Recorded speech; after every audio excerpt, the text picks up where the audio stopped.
Subconscious self is nowadays a well-accredited psychological entity, and I believe that in it we all have exactly the mediating term required, apart from all religious considerations. There's actually and literally more life in our total soul than we are at any time aware of. Much of the content of this larger background against which our conscious being stands out in relief is insignificant.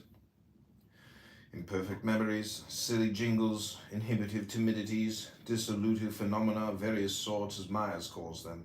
enter into it for a large part, but in it many of the performances of genius seem also to have their origin, and in our study of conversion, of mystical experiences, and of prayer, we have seen how striking a part of invasions from this region play in the religious life. Let me propose as an hypothesis that whatever it may be on its farther side, the more with which in religious experience we feel ourselves connected is on its hither side the subconscious continuation of our conscious life, starting thus with the recognized subconscious self is now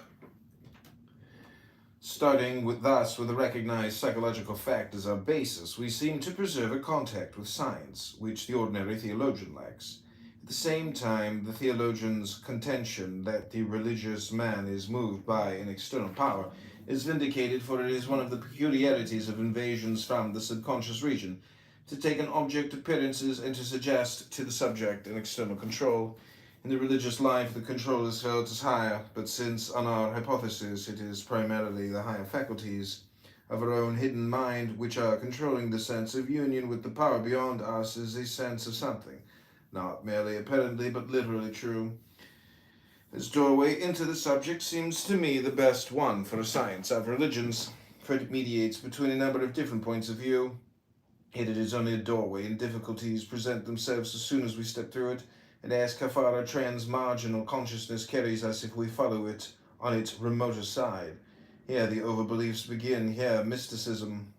starting with us with a recognized psychological fact.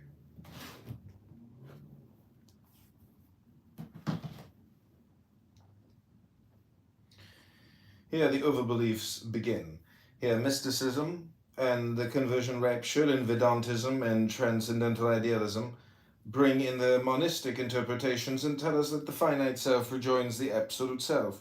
for it was always one with God and identical with the soul of the world. Here the prophets of all the different religions come with the visions, voices, raptures, and other openings supposed by each to authenticate his own peculiar faith. Disregarding the overbeliefs and confining ourselves to what is common and generic, we have in the fact that the conscious person is continuous with a wider self, through which saving experiences come, a positive content of religious experience, which it seems to me is literally and objectively true as far as it goes. If I now proceed to state my own hypothesis about the farther limits of this extension of our personality, I should be offering my own overbelief, though I know it will appear a sorry underbelief to some of you, for which I can only bespeak the same indulgence which is a converse case I should accord to yours. Here the overbeliefs.